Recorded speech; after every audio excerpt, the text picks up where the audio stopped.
Friends, வணக்கம். எல்லாரும் எப்படி இருக்கீங்க? நல்லா இருக்கீங்களா? இன்னைக்கு நம்ம சேனலில் என்ன பார்க்க போகிறோம்னாங்க, இன்னைக்கு தைப்பூசம். அதனால் நான் கல்கண்டு பொங்கல் செய்யலாம் அப்படின்னு சொல்லிட்டு எல்லாமே ரெடி பண்ணி வச்சுருக்கேன். வாங்க அதை எப்படி செய்யலாம்னு பார்ப்போம்.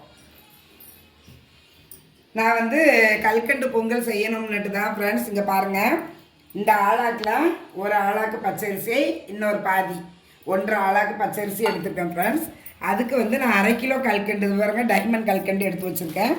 முந்திரி பருப்பு, கிஸ்மிஸ் பழம், ஏலக்காய், நெய். நான் இந்த பச்சரிசியை நல்லா கழுவிட்டு வரேன் ஃப்ரெண்ட்ஸ்.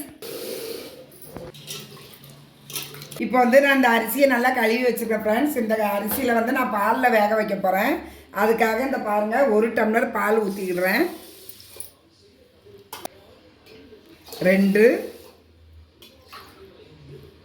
3 டம்ளர், 1 டம்ளர் பால், 3 டம்ளர் தண்ணி ஊற்றிருக்கேன் ஃப்ரெண்ட்ஸ். நம்ம பாலில் வேக வைக்கும்போது இந்த சக்கரை பொங்கல் நல்லா வெள்ளையாக இருக்கும் ஃப்ரெண்ட்ஸ், வெள்ளை வெள்ளையர்னு இருக்கும். அதுக்காக தான் நான் ஸ்டவ்வை ஆன் பண்ணிட்டேன்.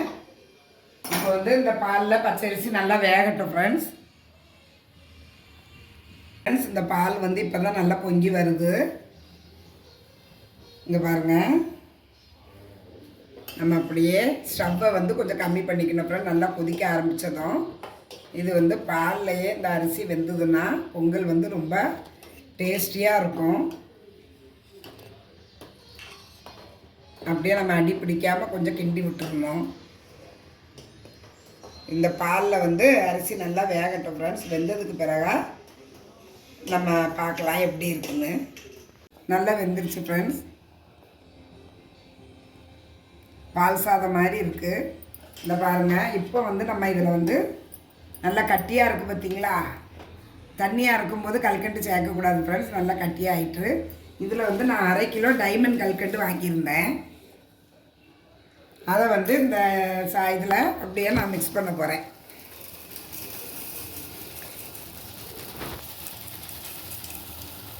போதும்.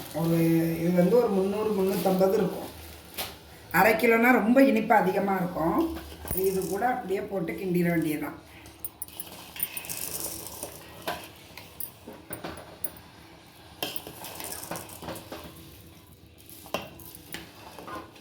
இது அப்படியே இருக்கும் ஃப்ரெண்ட்ஸ்.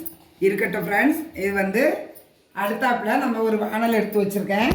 ஒரு பாத்திரம் எடுத்து வச்சுக்கிட்டு நம்ம ஸ்டவ்வை ஆன் பண்ணிக்கிடலாம். இந்த முந்திரி பருப்பு, கிஸ்மிஸ் பழம், ஏலக்காய் எல்லாத்தையுமே நான் 50 நெய் வாங்கி வச்சுருந்தேன். இந்த 50 நெய்யையும் இதில் அப்படியே ஊற்றிடுறேன் ஃப்ரெண்ட்ஸ்.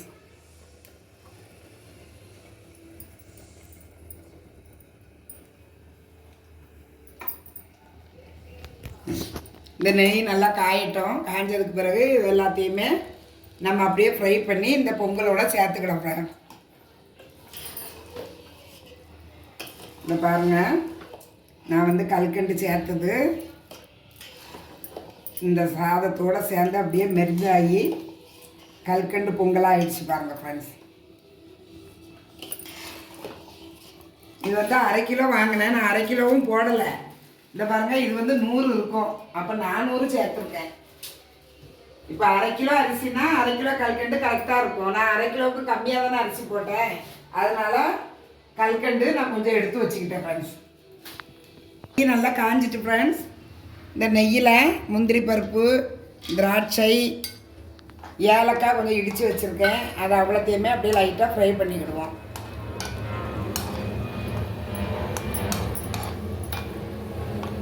ரொம்ப கருகாமல் லைட்டாக அது வெந்ததுமே நம்ம அப்படியே எடுத்துடணும் ஃப்ரெண்ட்ஸ். இங்கே பாருங்கள் ஃப்ரெண்ட்ஸ், இது நல்லா ஓரளவுக்கு செவந்து ஃப்ரை ஆகிருக்கு. இதை அப்படியே நம்ம இந்த பொங்கல்லாம் அப்படியே சேர்த்துக்கிடுவோம். ஸ்டவ்வை ஆஃப் பண்ணிக்கலாம். கிண்டி விட்டுருங்க. பாருங்கள் ஃப்ரெண்ட்ஸ், செம்ம வாசமாக இருக்குது. ஏன்னா வழக்கமாக நம்ம வெல்லம், மண்டை வெல்லம் போட்டு நம்ம சக்கரை பொங்கல் வைப்போம். இந்த கல்கண்டு சாதம் என்ன வெள்ளை வெள்ளையர்னு ஒயிட்டாக இருக்கும். டேஸ்ட்டு கொஞ்சம் டிஃப்ரெண்ட்டாக இருக்கும்னு சொல்லி தான் நான் கல்கண்டு பொங்கல் இன்றைக்கி தைப்பூசத்துக்காக நான் செஞ்சேன் ஃப்ரெண்ட்ஸ். ரொம்ப நல்லா வந்திருக்கு.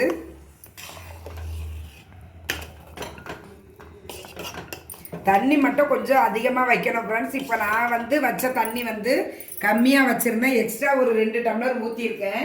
சில பச்சரிசி வந்து வேகிறதுக்கு கொஞ்சம் டைம் பிடிக்கும். அதனால் தண்ணி கொஞ்சம் அதிகமாக தான் ஊற்றணும்.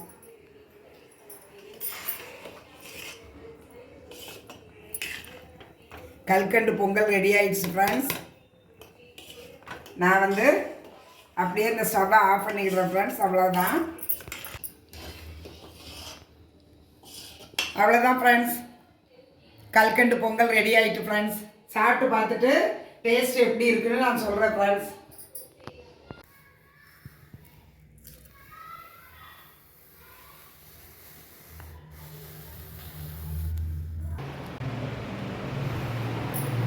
இந்த கல்கண்டு பொங்கல் வந்து ரொம்ப பிரமாதமாக நல்லா வந்திருக்கு ஃப்ரெண்ட்ஸ்.